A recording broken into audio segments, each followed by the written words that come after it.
Hello बच्चों, आज हम क्लास 10 जिसकी वर्कशीट नंबर 2 सब्जेक्ट मैथमेटिक्स, ठीक है, इसकी डेट थी हमारे पास 8 जुलाई 2020। तो वर्कशीट नंबर 2 जिन बच्चों ने अभी तक नहीं की है तो वो ये वर्कशीट अब कर लें, ठीक है। और जिन बच्चों ने कर ली है तो वो इसको एक बार अच्छे से रिवाइज कर लें, क्योंकि आपको पता है वर्कशीट से बोर्ड के क्वेश्चंस बोर्ड में जो है आने वाले हैं, है ना। तो आप एक बार इसको अच्छे से रिवाइज कर लें, ठीक है। देखिए वर्कशीट आपके पास है यहाँ पर फंडामेंटल थ्योरम ऑफ अर्थमेटिक। तो बहुत ही इंपॉर्टेंट है, कई बार तो ये फंडामेंटल थ्योरम लिखने के लिए ही आ जाती है, ठीक है। और आपके सैंपल पेपर में है ये फंडामेंटल थ्योरम। चलो देखते हैं क्या है फंडामेंटल थ्योरम। यहाँ पर आपसे कह रहे हैं every composite number can be express as a product of prime number and this factorisation is unique apart from the order in which the prime factor occurs. देखो कह रहा है हर एक कंपोजिट नंबर को ना हम प्राइम नंबर्स के product में एक्सप्रेस कर सकते हैं।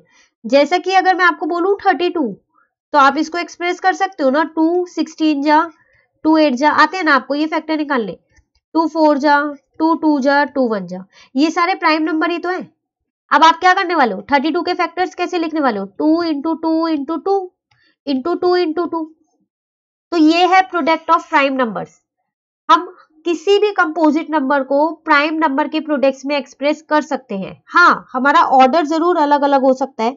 जैसे कि मैं आपको एग्जांपल दूं 45, कई बच्चे इसको जैसे 5 से कर देंगे, 5 9 जा, फिर 3 3 जा 3 1 जा, तो उनके 45 के फैक्टर्स आए 5 इंटू 3 इंटू 3।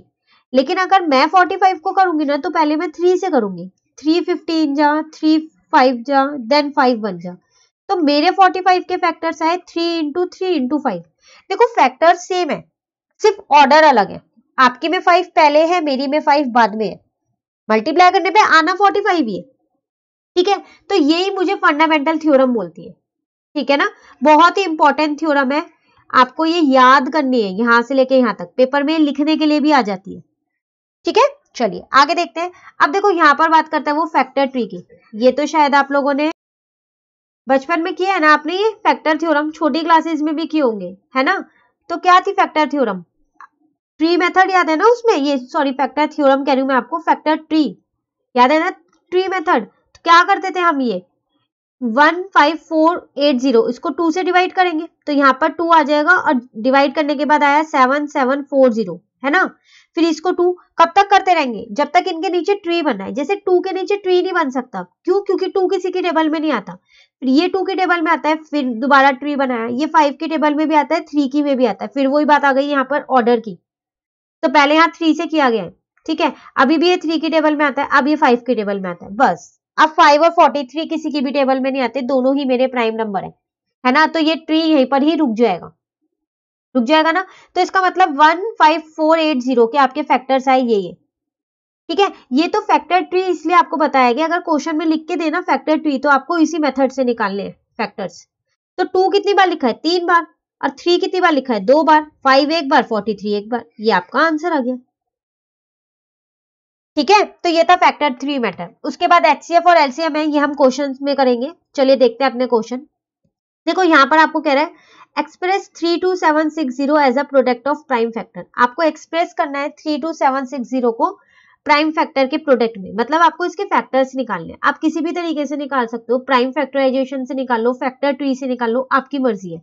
मेथड का नाम कुछ लिखा नहीं है यहाँ इसीलिए, ठीक है। तो देखो मैंने यहाँ पर प्राइम फैक्टराइजेशन से निकाल दिए, क्योंकि फैक्टर ट्री तो आपकी वर्कशीट में एक बना हुआ ही है, तो आपको दोनों मेथड आने चाहिए, है ना। तो मैंने इनको देखो निकाला कैसे, कुछ नहीं किया, जो नॉर्मली हम फैक्टर निकालते हैं ना वैसे ही फैक्टर निकाले।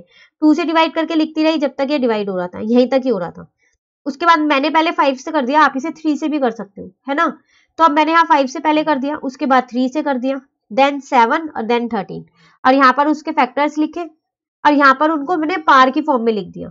2 2 बार 3 बार है तो 3 बार, 3 2 टाइम्स है, 5 एक ही बार है, 7 और 13 एक एक बार है, ठीक है। चलिए सेकेंड क्वेश्चन देखते हैं। इसमें हमसे कह रहा है एचसीएफ और एलसीएम निकालना है प्राइम फैक्टराइजेशन मेथड से। देखो मेथड का नाम लिख के दिया है, तो अब आप उसी मेथड से निकालोगे, एचसीएफ भी और एलसीएम भी। लॉन्ग डिवीजन नहीं लगा सकते एचसीएफ में, ठीक है, ना ही एलसीएम में लगा सकते। 15 और 12 है और 18 और 45 है। चलिए देखते हैं। तो ये है प्राइम फैक्टराइजेशन मेथड। 15 के फैक्टर अलग निकाल लिए, 12 के फैक्टर अलग निकाल लिए, दोनों के फैक्टर्स नीचे लिख दिए। अब जो कॉमन है ना, आप कॉमन ले लो, कॉमन मतलब जो दोनों में आ रहा है, 3 दोनों में कॉमन है, तो वो आपका हो गया HCF। अब एलसीएम कैसे निकालते हैं, कई बच्चों को इसमें डाउट रहता है एलसीएम में। देखो, जो कॉमन है ना उसको एक ही बार लिखो, इसमें कॉमन वाला भी लिखते हैं और अनकॉमन वाला भी लिखते हैं एलसीएम निकालने में। अनकॉमन कौन कौन से हैं, एक तो 5 है, एक 2 है, एक 2 है, वो तीनों मैंने लिख दिए। गलती से भी ये मत सोचना ये 2 2 बार है तो उसको एक बार लिख दें, बिल्कुल नहीं। जो दोनों में कॉमन है उसको एक बार लिख दिया मैंने 3 को, और बाकी जो बचा है ना एज इट इज लिख दो, मल्टीप्लाई कर दो, एलसीएम आ गया। ठीक है ना। सेम ऐसे सेकंड पार्ट मैंने यहाँ किया, पहले 18 के फैक्टर निकाल लिए, फिर 45 के फैक्टर निकाल लिए, दोनों के फैक्टर्स मैंने यहाँ लिख दिए। अब देखो 3 इसमें भी है, इसमें भी है, फिर 3 इसमें भी है, इसमें भी है, 2 3 कॉमन है, तो HCF तो मेरा 3 इंटू 3 हो गया, क्योंकि 2 3 कॉमन थे तो 9 आ गया। एलसीएम कैसे लूं, इन दोनों 3 की जगह एक 3 लिखा और इन दोनों 3 की जगह एक 3 लिख दिया। ठीक है, या फिर आप ये कह सकते हो जितना आपने HCF में लिखा है वो तो लिखना ही लिखना है, और जो बाकी सर्कल नहीं लगे हुए नंबर वो लिखना है, तो 2 और 5 बचा तो वो लिख दिया, मल्टीप्लाई किया, मेरा एलसीएम आ गया। ठीक है ना। चलिए लास्ट क्वेश्चन देख लेते हैं जल्दी से। लास्ट क्वेश्चन में आपसे कह रहा है इफ एलसीएम 320 और 120 का अगर आप एलसीएम लोगे तो 960 आएगा, तो फिर बताओ इनका HCF कितना आएगा। तो देखो एलसीएम दे रखा और HCF निकालना है ना, तो हमारे पास एक रिलेशन होता है, वो क्या होता है, HCF into LCM is equal to product of two number. Product of two number मतलब जो ये दो नंबर्स आपको दे रखे हैं 320 और 120, जिनका आपने एलसीएम निकाला है वही। ठीक है, तो अब आप इसी फॉर्मूले से निकालो। तो देखो मैंने यहाँ निकाला है HCF into LCM is equal to A into B. LCM तो मुझे 960 दे रखा है, HCF नहीं दे रखा था। A इंटू बी मतलब वो दो नंबर जिनका ये एलसीएम 960 है, तो 320 और 120 था। ठीक है, अब इस 960 को मैं इधर ले आई तो ये डिवाइड का हो गया, नहीं हो गया। अब इस 320 से 960 को कट किया तो 3 आया, और इस 3 से 120 को कट किया तो 40 आया, तो मेरा HCF इनका कितना आ गया, 40 आ गया। ठीक है ना। तो ये थी हमारे पास छोटी सी वर्कशीट नंबर 2। तो जिन्होंने अभी तक ये वर्कशीट नहीं की है वो कर लें, और जिन्होंने कर लिया वो इसको अच्छे से रिवाइज कर लें। फंडामेंटल थ्योरम ऑफ अर्थमेटिक बहुत ही इंपॉर्टेंट थ्योरम है, इसको आपको पूरे को याद करना है। ठीक है, चलिए अगर आपको ये वीडियो अच्छी लगी तो आप इसे लाइक जरूर कीजिएगा और मेरे चैनल को सब्सक्राइब कीजिएगा। Thank you.